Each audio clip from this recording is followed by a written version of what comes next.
Dimanche 9 juin 2024. Méditons chaque jour la parole de Dieu à travers ses évangiles. C'en est fini de Satan. Marc, chapitre 3, versets 20 à 35. Alléluia, Alléluia. Maintenant, le prince de ce monde va être jeté dehors, dit le Seigneur. Et moi, quand j'aurai été élevé de terre, je les attirerai tous à moi. Alléluia. Jean, chapitre 12, verset 31.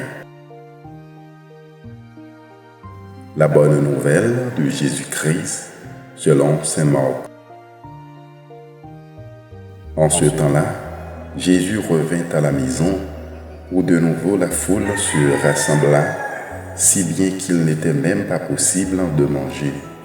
Les gens de chez lui, l'apprenant, vinrent pour saisir de lui, car ils affirmaient: il a perdu la tête. Les scribes, qui étaient descendus de Jérusalem, disaient: il est possédé par Béelzéboul. C'est par le chef des démons qu'il expulse les démons. Les appelant près de lui, Jésus leur dit en parabole: comment Satan peut-il expulser Satan?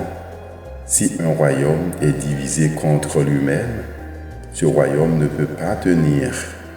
Si les gens d'une même maison se divisent entre eux, ces gens ne pourront pas tenir.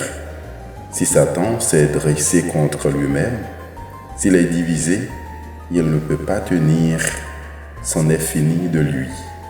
Mais personne ne peut entrer dans la maison d'un homme fort et piller ses biens s'il ne l'a d'abord ligoté. Alors seulement il pillera sa maison. Amen, je vous le dis, tout sera pardonné aux enfants des hommes, leurs péchés et les blasphèmes qu'ils auront proférés. Mais si quelqu'un blasphème contre l'Esprit Saint, il n'aura jamais de pardon. Il est coupable d'un péché pour toujours.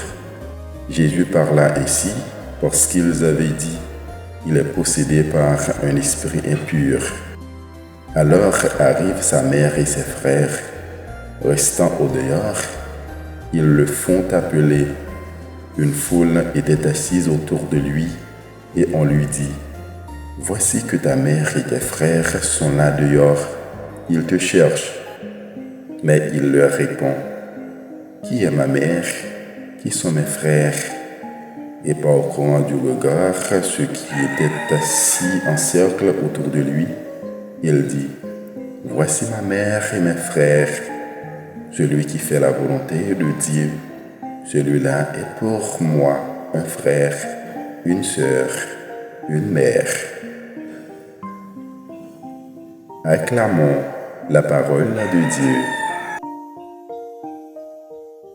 Bonne journée sous la protection bienveillante de notre Seigneur Jésus-Christ.